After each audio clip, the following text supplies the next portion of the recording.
Hello friends, இது உங்களை அப்பா கேச்சுமி பாம்பய சமையல். இன்னைக்கு நம்ம என்ன பார்க்க போறோம் தெரியுமா? நம்ம டேஸ்ட் பண்ணி அதான் பார்க்க போறோம். சரி பார்ப்போமா? ஒரு பாத்திரத்தில் நம்ம தண்ணி ஊற்றி 100 ml தண்ணி ஊற்றி தான் நம்ம கொதிக்க வைக்க போகிறோம். நம்ம இதில் 1/4 கிலோ வெள்ளைக்கட்டியே நச்சு வச்சுருக்கோம். அதை நம்ம பார்க்க போகிறோம். கொடுத்துமா ஃபுல் கட்டியாக போட்டாதீங்க, ஆனால் கை லேட் ஆகிடும். அதனால் நாம் பொடிப்படியாக போடலாம். இப்போ இந்த வெல்லம் கரைட்டும். நீங்கள் சேனலுக்கு புதுசாக இருந்தீங்கன்னா சப்ஸ்கிரைப் பண்ணிக்கோங்க. பக்கத்தில் இருக்க ஆல் த பெல் ஐகானையும் வச்சுக்கோங்க, லைக்கும் பண்ணிக்கோங்க. இப்போ காஞ்சி வச்சு கரைக்கிடுவோம். அப்போ சீக்கிரமாக கரையும். இது கஞ்சிட்டு இருக்கணும். இந்த சமயத்தில் நம்ம ஏலக்காயை நச்சு வைக்கணும்.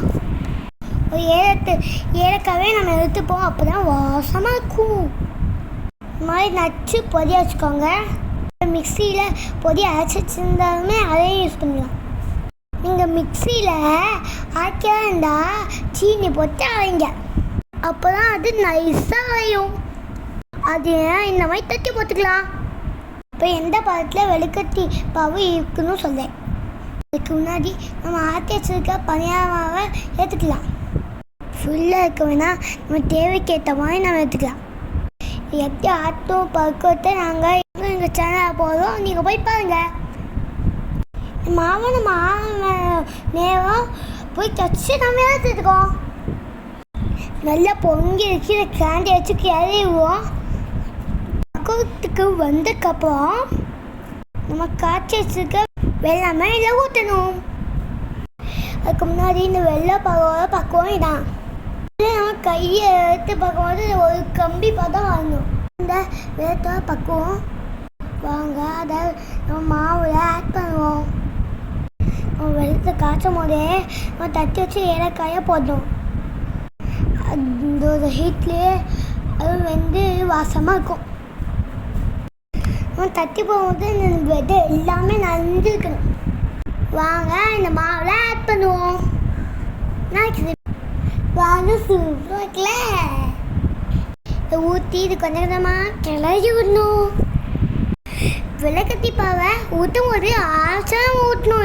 நல்லா கலக்கிடணும். இந்த மாவும் இந்த வெள்ளமும் நல்லா கலந்துருக்கணும். அப்போ ரொம்ப டேஸ்ட்டாக வரும். மாவை எப்படி நான் பக்குவமாக ஆற்றுறத இன்னொரு வீடியோவாக போடுறேன். இது 2 வீடியோ நாங்கள் இன்னொரு வீடியோவை கட் பண்ணி அப்லோட் பண்ணுறேன். பாருங்க, இந்த பக்குவத்தில் மாவு வைக்கணும். இப்போ பனியார மாவு ரெடி ஆச்சு. இப்போ பனியாரம் ஊற்றலாம். இப்போ பனியார சட்டியை ஹீட் பண்ணிக்கலாம். அதில் தேவையான எண்ணெய் ஊற்றிக்கலாம். சட்டி ஹீட் ஆகிறப்போ மாவை ஊற்ற போவோம். இல்லை பனியார பொடியும் ஊற்ற போவோம். அது இப்போ மீடியம் ஃப்ளேம் வச்சுக்கலாம். இதே மாதிரி சில இடத்துலையுமே நம்ம பனியாரம் சூப்பராக செய்யலாம். நாஸ்டிக் பனியார சட்டி உங்கள்கிட்ட இரும்பு பனியார சட்டி இருந்தாலும் ஓகே தான். இல்லை முன்னே நாளே வச்சு தண்ணியை ஊற்றிச்சுங்க. அதாவது சோதி போகல அந்த தண்ணி. இப்போ எல்லா பனியாரக்குள்ளேயும் மாவு ஊற்றியாச்சு. பாதி அளவுக்கு வெந்தக்கப்புறம் குச்சி வச்சு திருப்பி ஊற்றுவோம். வேகாமல் திருப்பினா பிஞ்சு போயிடும். அதனால வெந்தோன்னு எல்லாத்தையும் திருப்பிக்கலாம். இப்போ எல்லா பனியாரும் வெந்துச்சு. இப்போ எல்லாத்தையும் திருப்பிட்டே இருக்கலாம். இது ஒரு 5 minutes வேகணும்.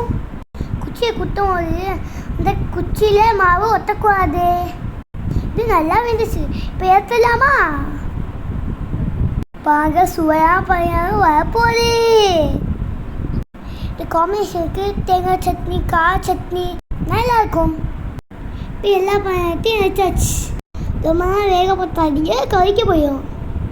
பக்குவமாக இருக்கணும். சட்டிலாம் ஒட்டக்கூடாது. சுவையான பனியாரம் ரெடி. இன்னும் இது ஊற்றுவோமா? இல்லை வாழைப்பழம் போட்டு கூட பண்ணலாம். ரொம்ப டேஸ்ட்டாக இருக்கும். பார்க்கும் போதே வாய் ஊரில் செம்ம டேஸ்ட்டாக இருக்கும். நீங்களும் செஞ்சு பாருங்க. கமெண்ட் செக்ஷனில் என்ன இருந்துச்சு சொல்லுங்கள். உங்கள் ஃப்ரெண்ட்ஸுகளுக்கும் ஷேர் பண்ணுங்கள். அது வேகமாக ஒரு பனியாக இருக்குல்ல, அதை டேரெக்டாக சாப்பிடலாம். அதுக்கு பேர் மாப்பனியான்னு சொல்லுவோம்.